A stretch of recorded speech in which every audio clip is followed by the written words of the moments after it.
Kemudian setelah sudah oke, sudah sepakat kita nih, syarat, kondisi, harga sudah sepakat.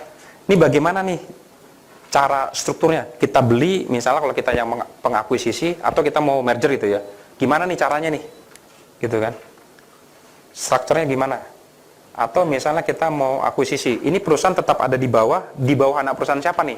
Kan bisa jadi kan ini misalnya parent ya, parent punya subsidiary. Nah, ketika kita beli, yang kita beli ini mau ditaruh di anak perusahaan apa mau ditaruh di parentnya? Itu ngomong structure, gitu loh. Kan bisa jadi lebih untung, taruhnya di parent aja. Oh, tapi enggak, jenis bisnis ini itu tuh anak perusahaannya itu, biar aja dia yang ngurus, kan begitu kan? Ngapain nanti direksinya pusing misalnya gitu kan? Gitu loh. Kalau di Telkom tuh anak perusahaan tuh ada 4 yang besar. Pasti kalau kita beli itu pasti ditaruh di bawahnya di antara 4 itu. Gitu loh. Ada yang memang yang langsung ke Telkom tapi kita tidak lagi mengembangkan itu. Pasti kita taruh di anak-anak perusahaan tadi. Accounting tadi ada 2 ya. Gimana harga yang tadi kita beli 1.000 itu kita masukkan ke dalam neracanya kita, gitu loh. Kita taruh dalam neraca kita, teman-teman. Tapi nanti kita bahas lebih detailnya seperti apa. Metode pencatatan tadi bisa jadi kita belinya majority, tetapi kita bilang saya nggak mau kontrol, biarin aja kamu yang jalanin. Bisa jadi itu nanti nggak dikonsolidasi sama kita, seperti itu. Oke. Integrasi udah oke semua, sudah transaksi, kan perlu ada komunikasi ya dengan perusahaan target ya yang kita akuisisi atau perusahaan yang memang merger. Ada proses integrasi. Sistem IT-nya bagaimana nih? Kan emailnya kemarin perusahaan A, perusahaan B, sekarang bagaimana? Sistem SDM-nya bagaimana nih? Renumerasinya bagaimana nih? Kan begitu ya. Seperti itu. Culture bagaimana nih? Culture pakai yang mana? Kan nggak mungkin.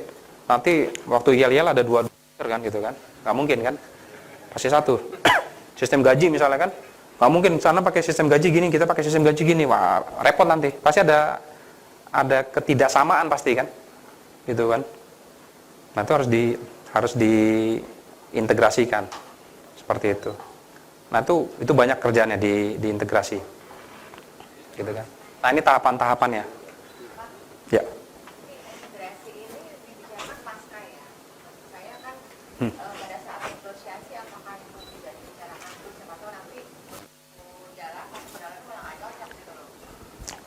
Pas banget pertanyaannya Bu. Jadi gini, perencanaannya sebenarnya sudah terjadi Bu. Ketika kita proses negosiasi sudah kelihatan nih, kelihatannya sudah hampir 80% ke atas pasti nih.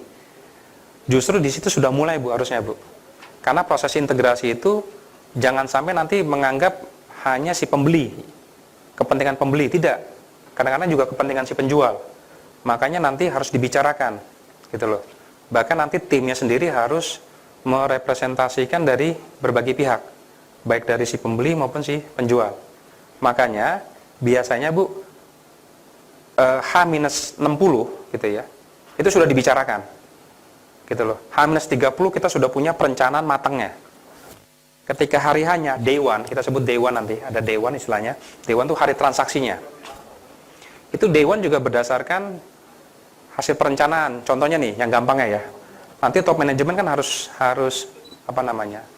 publish conference atau dengan media atau minimal dengan internal. Itu yang disampaikan ke employee apa? Gitu kan. Terus employee juga kalau diskusi apa sih gitu kan, nanti ketemu kan pasti sama koleganya di perusahaan yang berbeda kan, seperti itu kan. Kan kalau gayanya kamu sekarang udah saya beli loh gitu kan beda tuh kan, bahasanya beda. Nah itu dari hari pertama pun manajemen karyawan juga sudah punya bahasa yang sama, tone-nya sama ketika ditanya, Pak kenapa sih alasannya merger atau akuisisi gitu kan, ya kita sih pengen aja gitu kan. Kalau misalnya public company kan loh kata investornya gimana nih duit saya tuh di situ tuh gitu kan. Karyawan juga begitu. Wah nggak tahu tuh manajemen maunya begitu sih. Kalau kita sih enggak ya kan susah tuh. Kan kalau ketangkap sama media salah. Sama dengan supplier juga begitu. Supplier kan jadi bingung. Kita nanti masih jadi suppliernya dia enggak ya? Kan gitu ya. Bingung gitu dia. gitu loh. Nah ini harus disiapkan Bu bahasanya Bu. Seringkali lupa, makanya ini saya makasih banyak loh. Maaf dengan Bu siapa Bu? Swasti. Nah, bener Bu. Sebenarnya di sini Bu kritikal itu orang yang banyak yang nggak sadar. Teman IT nggak diajak, teman nggak diajak, gitu kan? Kita kan teman, kita bisa semuanya kan gitu kan? Seperti itu. Nah, itu kritikal sebenarnya. Jadi kalau nanti di hari pertamanya sudah melempem plus 30-nya adem-adem aja, udah tuh repot tuh, berat tuh, tambah berat itu, gitu loh. Ibu kalau misalnya berhadapan dengan perusahaan yang lain, apakah langsung berhadapan dengan mereka atau seakan-akan ada orang di tengah-tengahnya yang dianggap netral sama dia kan gitu kan? Kalau kita beli itu kan kesannya kita tuh kan apa ya? Superior. Nah, itu juga udah jadi masalah tuh nanti tuh. Padahal kita beli perusahaan seringkali ingin mempertahankan orang-orang yang di situ, ya kan gitu ya. Tapi ketika kita masuk, kita memposisikan kamu kan sekarang sudah saya beli. Padahal kan karyawan juga kamu di situ. Saya juga karyawan, kamu karyawan kok. Gitu kan. Nah itu Bu, jadi gitu ya Bu ya. Penting Bu. Jadi perencanaan H-60 itu sudah dimulai biasanya. H-30 itu sudah well prepared, well planned gitu ya. Tinggal eksekusi. Seperti itu. Oke, lanjut ya. Exit.